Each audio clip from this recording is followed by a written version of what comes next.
Hey everyone, I'm John, and thanks for joining me here in the Boneyard. David Cronenberg's The Dead Zone, released in 1983, occupies a distinctive and major place in the careers of both director David Cronenberg and novelist Stephen King. Released during a period in which King adaptations were accelerating into mainstream cinematic culture, and at a transitional moment in Cronenberg's development after recently having two sizable hits in Scanners and Videodrome. The Dead Zone is a rare adaptation, and I have to say when I saw the film as a very young film fan, I felt that it diverged from both creators' typical cinematic styles quite a bit, while at the same time deepening their reputations with me as a young film goer. I've never thought of the adaptation fully as a King story, even though it is the first time I remember seeing Castle Rock on screen, King's terrible town.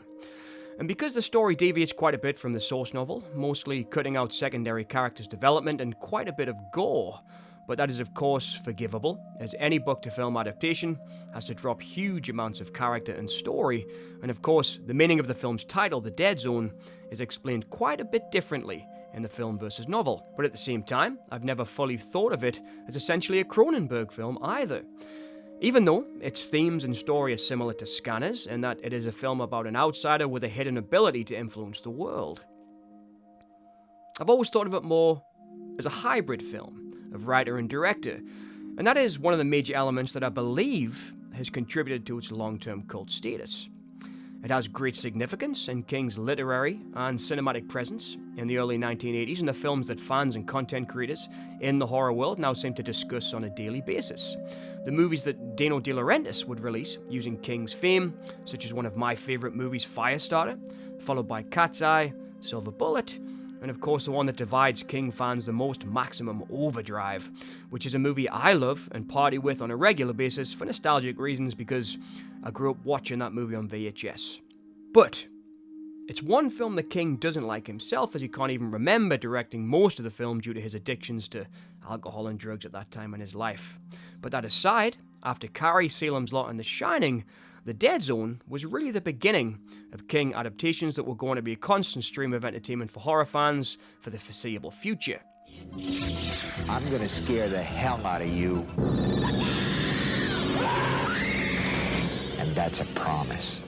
And on the flip side to that, it's an unusual and revealing movie in David Cronenberg's career trajectory as well, and was one of the first films that he made that felt like a genuine tearjerker and had lots of emotional scenes in it, and was his real shot at the mainstream, a challenge he met fantastically, and as a result, he would turn a huge creative corner in his career also. The Dead Zone is not only a successful adaptation, but it's a quiet turning point for two of the most influential figures in late 20th century horror culture, so let's dive into it. When The Dead Zone hit cinemas in 1983, Stephen King was on his way to becoming a massive cultural force in American horror literature. His early novel Carrie, which apparently his wife had fished from the garbage before she sent it off to publishers, was a huge hit, followed by the amazing Salem's Lot, which I still think deserves a truer adaptation for the screen, even though I love the versions we've had, especially the 2004 adaptation with Rob Lowe, and that of course The Shining, which was adapted for the screen and directed by the maestro Stanley Kubrick. These three books and movies alone generated a massive mixture of critical recognition and mass readership, and the arrival of Brian De Palma's Carrie in 1976 began a wave of screen adaptations that would run continuously throughout Stephen King's career. The Dead Zone, for me, at least after reading it for the first time, felt much more emotional and weighted with melodrama than his other books that I had read. And even though it was King's first novel to hit the year's best-selling novels list in the States, it initially had a lukewarm reception in more prestigious literary circles, who doubted the structural complexity of its narrative, which moves episodically between personal trauma, prophetic revelation, and a final act of quasi-political thriller. It felt like King was really stretching his legs with his storytelling abilities with The Dead Zone. Cinematic adaptations of King in the early 1980s were either stylistically bold reinterpretations by visionary auteur directors like De Palma and Kubrick, or fairly literal takes on the novels that reflected Hollywood's confidence in Stephen King as a now marketable commodity, such as Tobe Hooper's TV movie Salem's Lot, Mark L. Lester's Firestarter, John Carpenter's Christine, or George Romero's The Dark Half, which some critics actually accused of being too literal an adaptation and blamed that for its failure. So what do the fans want? Exact adaptations or more out there films? Who knows, but we seem to enjoy them all. Cronenberg's film of The Dead Zone occupies an ambiguous space between these two poles.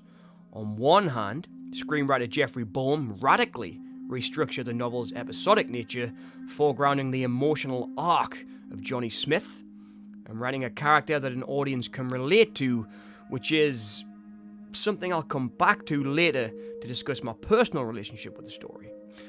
And on the other hand, there's Cronenberg's direction, which is very faithful to screenwriter Jeffrey Boehm's vision of the Dead Zone, who is not famous for horror, but for the Lethal Weapon sequels and Indiana Jones and the Last Crusade. Jeffrey Boehm was known in Hollywood as someone who could write clean linear structures and could be described as your standard Hollywood studio screenwriter. He won't make any waves, can do any genre, and is a solid writer. Personally, I think the film shows a narrative restraint that isn't something that is the first thing we think of when we think of David Cronenberg and Stephen King's work. But when we start to dissect it, there's a lot more of Cronenberg and King there than I think we give it credit for. But I think this restraint is essential to the film's meaning.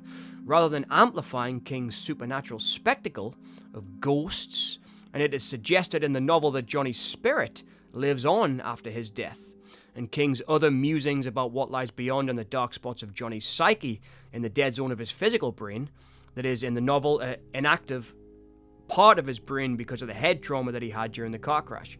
Cronenberg chose not to explore these elements, and he chose to do what he does best, and his vision of the dead zone becomes more about the tumor in Johnny's head, or the body element that is decaying in Johnny Smith, and that fits into Cronenbergian body horror narratives of his movies. The more Johnny sees, the more of his ability that he uses, the more this will destroy his physical body, which Cronenberg has said in many interviews he considers the first factor of human existence. And for me, this is Cronenberg's biggest contribution to the adaptation of the story. He didn't choose to film the supernatural elements of the story, but focused on the element of Johnny Smith's physical decay. And that angle that only Cronenberg truly has, and that's in his whole body of work, and Jeffrey Boehm's kind of highly emotional script focused on the characters, turns the King story into a dark meditation on fate, a story about moral obligations, that being the kind of love that is ripped away from Johnny and Sarah and their relationship. And of course the big one is ultimately, what is the cost of true knowledge? As Johnny ends up giving his life to save the world, because as the Doctor puts it in the film version, we have a moral obligation to each other, and if one life can save many, then so be it, that life should be sacrificed. King's novel does, in his own style, emphasize the grotesque potential of that kind of precognition that Johnny has, and works really well as a political thriller, I think, with all the kind of car bombings and motorcycle gangs and violence that are in the novel that don't feature in the film. It's all very exciting stuff, whereas Cronenberg's film transforms it into an existential crisis for the lead character Johnny Smith. In this sense, The Dead Zone performs a subtle reframing of King's early work, showing how his narratives could support different tones and more dramatic elements than those usually associated with his work from Carrie, Salem's Lot, and The Shining. For King's career, the film demonstrated that his stories could adapt to more sober, almost classical modes of storytelling, not over the top, like The Shining, not really sexualized and gory like Carrie, but one that would appear more in later adaptations of his works, such as The Shawshank Redemption and The Green Mile from director Frank Darabont. So this was quite a pivotal moment in Stephen King's stories being adapted for the screen.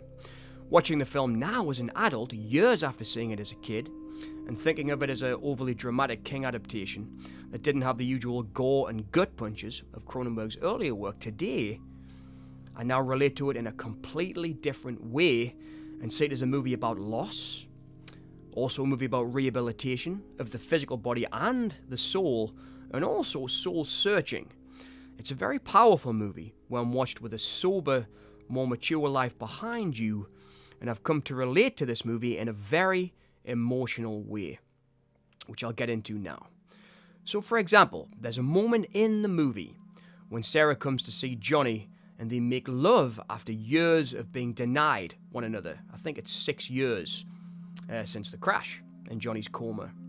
Something very similar happened to me, and now watching the film, it feels like a bit of an emotional roller coaster to ride on, which I appreciate. I think it's something that all good art does when you can really relate to it in that way. So when I was younger, I had a partner when I was a teenager, and we had a very emotionally intense relationship in those years, sharing kind of music, films, coming of age, who we were going to become as adults. But, it was a very special time in our lives to share. But we never consummated that relationship because we were young. But there was a great love for each other there, I think. And we broke up, and just pretty much because I was an idiot at the time and I didn't realize that, love was right there in front of us when I could see it, the hazards of youth. You don't have enough knowledge behind you to see what you actually have. And many years later, we saw each other again for the first time in over a decade. And I was at a really low point in my life. I was like waking up in the morning and drinking a 6-pack. I was doing other things I shouldn't be doing. I was just kind of couch surfing. It was a very dark time for me in my life, and I felt totally alone for a long time. And just when I thought there was no love in the world, I met up with that person again and ended up actually living with them for a while. Not a long time, just a couple of weeks. But we then had a very brief, intimate relationship, but not as steady partners. It just felt like it was something, at least on my side anyway, that was really special. It was a very intimate and beautiful time that reaffirmed my belief in people, but especially my belief in love. It's something that you can experience in friendship, physical love. It doesn't have to be in a long-term relationship. And then we're parted ways once again. Parting ways wasn't exactly what I wanted, but that's life. And watching The Dead Zone after all of that happened to us and having that kind of relationship, it was a very, very different experience, because in many ways, I understood that relationship between Johnny and Sarah as a life-saving, or I should say life-affirming experience. And it truly is the last time that Johnny is ever happy in the movie. And I can relate to that feeling of happiness for just a brief time because of that relationship I had. And especially those scenes in the movie very much. And that's not what your regular Stephen King movie or story usually does. So it's become quite special to me for those reasons, and it's now one of my favourites. And I think we wouldn't have that kind of emotional resonance if it wasn't for a mixture of those two minds. I guess I should say 3 minds, because we've got Stephen King's great story, we'll have David Cronenberg's visionary direction and really taking on heavy emotion for the first time, and Jeffrey Boehm's emotional narrative arc. And I think it's just a perfect mixture of kind of 3 minds that makes a beautiful, relatable story, something that I didn't see all those years ago when I had a little bit less experience in life and relationships. When Cronenberg was hired to direct The Dead Zone, he had recently completed Videodrome, which was released in that same year, 1983, arguably one of his most philosophic and prophetic movies, and of course, it's always been a fan favourite. Videodrome's radical fusion of media theory, eroticized violence, and body mutation had cemented Cronenberg's reputation as a kind of cinematic philosopher of bodily transgression, and he then was given the title the kind of king of body horror, which he is kind of now accepted. I think it took him a long time to accept it, but I recently saw him in an interview and he says that's pretty much what's going to be on his tombstone. He invented body horror. So it was pretty unexpected that his next project after Videodrome would be a very emotionally restrained drama based on a mainstream bestseller. But he was moving up in the world, and The Dead Zone shows that he can handle battle scenes when Johnny flashes back to the World War. It shows that he can handle very emotional scenes. I think all the cast have an intensely dramatic scene somewhere in The Dead Zone at some point. But he was showing the world, investors, and studios that he wasn't just an independent, gory horror movie guy. He could do dramatic work as well. And I think he wanted to bring down the gore of the novel, because there's stuff like child murders in the novel we have to remember as well, and other things. And I think he wanted to lose that element and make it more as a straight drama. And I think it works really well today because of it. And it's become a cult classic because of this, because of that subdued violence, compared to Cronenberg's other works. It's not a complete departure, as I explained, as I think there are body horror elements in there, and even though the film was cut by censors, when I first saw it, I saw a cut version of the film. When I eventually did see the cut scenes placed back in the movie, they were just simple details. There weren't really gory horror elements. The main one was a twitch after somebody kills themselves by impaling themselves in the brain and the mouth. There's just a slight twitch that the dead body has, and that was cut, I think, from the first version that I saw. But it still didn't have those kind of gory impacts of Cronenberg's earlier works. And I think his choice to play the movie is more emotionally dramatic and more internally traumatic rather than externally gory represents a slight shift in Cronenberg's work when we start to dive into it. There's a lot more Cronenberg in there than I think we ever really give it credit for until we start to dig underneath the surface. But there's instead the kind of trauma and transformation occurring on the inside of the body. So we already had something similar which was externalized, just to explain, in The Brood, where there's a doctor who makes his patients externalize their feelings of internal trauma and they metastasize into real material on the outside of the body. But in The Dead Zone, this is all internal trauma that impacts the identity of the characters rather than the flesh itself. And this will go on to be a much wider avenue that Cronenberg would explore in later works, such as M. Butterfly, which I still think is underrated, one of his best films, and also in Crash and in Spider, where the characters' scars are all very much internal and dealt with in a much more psychoanalytical sense than any external traumas or gory special effects. Johnny Smith in Cronenberg's hands becomes a figure of interior decay. The Dead Zone is not merely a gap in the clairvoyant vision, but a metaphor for psychic depletion. His life force and being is being drained. That is the transformation that we're seeing in the movie. It's almost like the hollowing out of a man whose moral obligation is also going to be his existential undoing. And I think the more we look at it and discuss it, the more fitting of Cronenberg's canon it actually becomes. Many critics over the years have said it is the standout film in Cronenberg's early career, and I think it's only his second job as a director for hire, the first being Fast Company, which was his third feature, a drama about a love triangle in the world of motor racing. So what critics kind of failed to realize at the time is that Cronenberg had indeed pursued other interests and other genres a few years prior to The Dead Zone and emotional relationships. And although The Dead Zone doesn't have the clinical environments of Cronenberg's earlier films like Stereo or Crimes of the Future, in The Dead Zone there's no kind of laboratories, research facilities or psychosexual clinics, but what we do have is a more grounded version of these in the Weizak Clinic or the Weizak Clinic, which seems to be more of a mid-range, decent hospital with a very caring doctor played by genre legend Herbert Lom, rather than any kind of mad scientist or fringe doctor like Hal Raglan in The Brood. The Dead Zone is more real world than that, and that is why I feel it still connects well with modern audiences and fans of dramatic movies, not just the horror genre. And I think this is purely King's influence. King has always seemed at least to me, to be a working class writer. Since I first read his work as a teenager, I felt that is why he is so well received by audiences, because he speaks so down to earth. And he always speaks to us on our level. He never speaks down to his audiences. And I think we can all relate to that. Plus, even though he's a very, very rich man indeed and one of the world's most successful writers, he seems humble and even appears a very working class man in his attitude and how he works. He treats it like a 9-to-5 job, and I've always admired that. He seems like one of the best of people And I always like him when he gives talks. He kind of turns up in his t-shirt and jeans. He's got a loving relationship with his wife Tabitha. He loves his son. He seems like a very decent human being. I mean, I don't know him personally, but I've always assumed that when I look at King, and I've always admired that. And he gives his worlds a real working class element. And in the Dead Zone, that's the working class world of teachers, of, overworked cops, and small relationships that break up.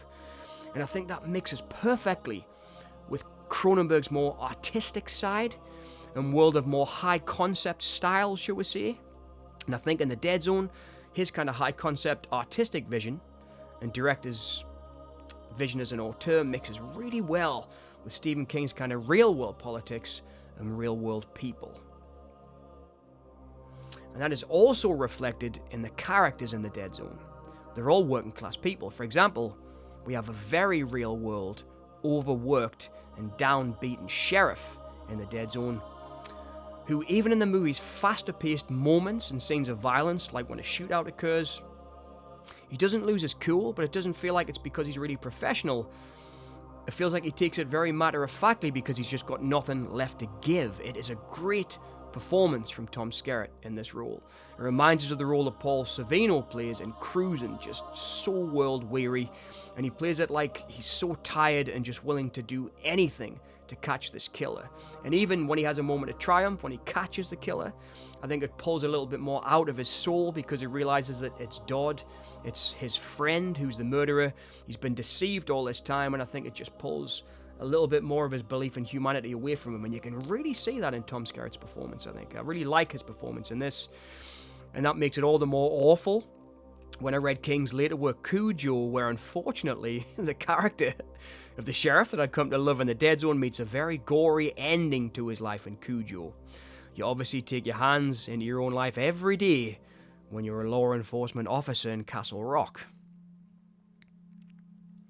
And I think it's also there in the way that Johnny Smith retreats from society into that kind of old Gothic house where he lives in. But there's also an element that kind of turns him into a monster, and Cronenberg has talked about this. He gave him big collars in his costumes, so he almost looked vampiric, or more like a classical monster, and that kind of limp that he has. All these factors turn Johnny into much more of an outsider in the story. And that's something I think we can relate to again. And I think this is where the film gains that emotional austerity that critics have often discussed. The way that he shuns society, and he gets sicker and sicker after his involvement with the Castle Rock killings. He becomes a total recluse. And I think Johnny really becomes like the monster that hides in the old dark house. The monster like that the kids in the street will make stories up about to scare each other about in the neighborhood, and like, stay away from the old Smith place, that guy's crazy. Did you know he once dealt with a killer up there in Castle Rock? Johnny always hides his emotions in the film, whenever he cries as well. For example, he turns his face away from the audience whenever he cries. Cronenberg doesn't just go for the spectacle of that kind of high emotion, it's always subdued and always a little hidden from us. And I think that's just how Johnny feels. He wants to hide his emotion from the world. And at times, that's been criticized a bit as a bit flat, I think, by contemporary reviewers. But now I think, read in a modern context, it reads as a much more internal reflection of Johnny's isolation within an uncaring social world, which I think is being accepted a lot more by today's audiences that view films with a lot more internal conflict in mind. He is the titular outsider in every sense of the word. He becomes a mythic character that is ultimately a tragic one, very much like, I think, in my own personal opinion anyway, like H.P. Lovecraft's The Outsider, which is one of my favourite stories that I really related to as a teenager, about this monster who everybody runs away from. I mean, this is obviously a brief retelling of the story, but in the story, everybody's running away from a monster, or from a person, I should say, and he's running with them. And at the end of the movie, he reaches out and touches the monster, and he's looking into a mirror, and he realizes that he's the monster that everybody's been running away from. It's a beautiful, beautiful story. And I think you can also look at Johnny Smith's story as kind of a modern romantic interpretation of Dracula. You know, he literally becomes the reclusive monster in that old dark house or the old dark castle. And I think Cronenberg captures that really well in the movie. And the costume he gives him, the limp he gives him, the emotional reclusion that he gives him, and also the locations that he puts him in that old dark house. The film certainly continues Cronenberg's fascination with individuals whose consciousness becomes weaponized by external forces, just like the protagonists in Scanners or Videodrome, in the way that they are torn apart by psychic or technological intrusion. Johnny's gift is itself a corrosive intrusion that strips him of any kind of normal life. And Cronenberg's decision to treat Johnny's power not as spectacle again, but as a pathology reveals his ongoing interest in the fragility of subjectivity. In this sense, the Dead Zone should be seen not as an anomaly in his career, but as an elegant reconfiguration of Cronenberg's concerns into a psychological decay that would indeed become a huge factor in his later works. So to sum up and start to get towards some kind of conclusion before I ramble on too long, the Dead Zone engages deeply with questions of predestination, moral responsibility, and the burden of knowledge. The novel's episodic structure, Johnny is detective, then he kind of becomes a sort of prophet, and then a political assassin, becomes in the film a progressive stripping away of Johnny's identity. His power is framed as a kind of existential tax. Each revelation costs him emotionally, physically, and in a societal context that he withdraws from society, the more and more that he uses his power, he becomes a mythic creature, he becomes the beast that lives in the dark house at the end of the street. Cronenberg intensifies this tragic story by emphasizing Johnny's social displacement, his withdrawal from the world, and the myth-making element of the outsider. His fiancée has moved on. His teaching career is now impossible, and his visions isolate him from law enforcement even when they relied on him to solve a case. The film becomes a story not simply about supernatural ability, but about how extraordinary knowledge can alienate individuals from the social world. It is a reflection of how we treat people who are different to us, and how even when we are told the truth, if we disagree with it, we will shoot the messenger rather than face the cold, hard facts and shun the outsider rather than trust them, even if they have been proven to be trustworthy. I love the story of the Dead Zone and Johnny's journey because I relate to this aspect of being the outsider and the emotional aspect of having love and tenderness and then having it torn away from you. And then there's the political climax, of course, and there's Johnny's assassination attempt on Greg Stilson, the corrupt politician who will cause World War III. And this is often read through the lens of American Cold War anxieties and the rising distrust of political institutions that happened in the 70s. And of course, Stephen King, being of the hippie generation himself, I think will automatically have a distrust of crooked politicians, all politicians in general, because of the experience we had with really crooked politicians, and I think still crooked politicians ongoing in my own country in the 20th century.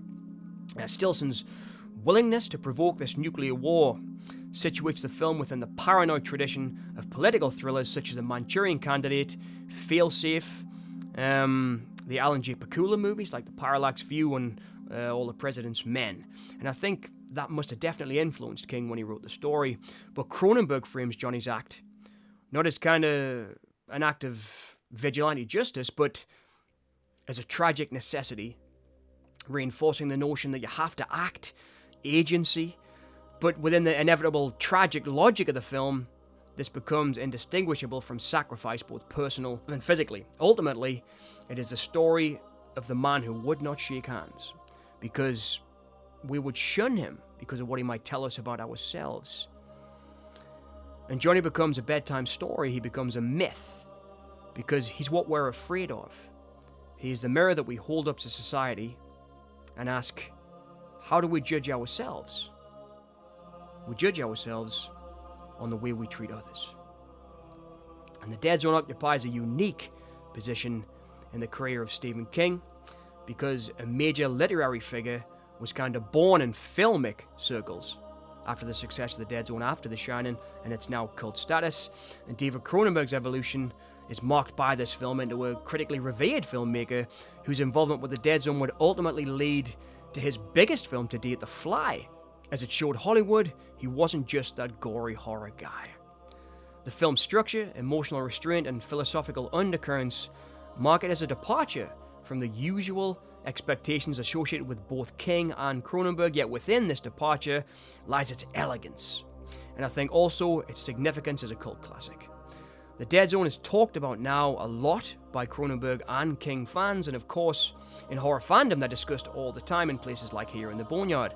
But I still find that when I talk to younger horror fans, or even when I talk to students when I'm teaching film, I think it's still yet to find its place in mainstream horror, which I think secures its place as a cult classic. Along with Cronenberg's Spider and M. Butterfly and other King adaptations that have cult fan bases, such as Cat's Eye, Maximum Overdrive, Firestarter to an extent, and another one of my favourites, Graveyard Shift. It certainly has its place and made back its budget, but I think it's still ripe for rediscovery. And lastly, why it works as a movie is because Cronenberg transformed King's supernatural narrative into a melancholic meditation on action, moral, and social responsibilities and the burden of knowing the truth. As an adaptation, The Dead Zone demonstrates how King's narratives can be reinterpreted by auteur directors and perceived as valid adaptations filmed through diverse cinematic lenses, like voices such as Cronenberg's. And as a Cronenberg film, it represents a turning point towards psychological complexity. And as a cultural film, or a cultural narrative, it remains a haunting reflection on the cost of insight in a world where knowledge is inseparable from catastrophe.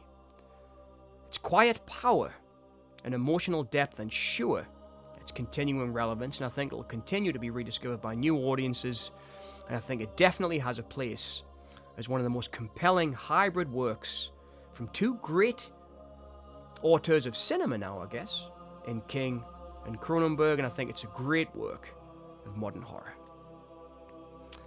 Thanks for listening to my take on The Dead Zone. If you did like this content, please remember to like, share, and subscribe. I want to say a huge thank you to all Boneyard members and Patreon supporters. And if you would like to take your involvement on the channel to the next level, please consider becoming a channel member here to support independent content creation here in the Boneyard. Don't forget to leave a comment, because it's your contributions that keep me digging up classics right here in the Boneyard. So please take care, everyone. And remember, next time you meet someone who won't shake hands, don't take it too personally. Thanks for watching, everyone.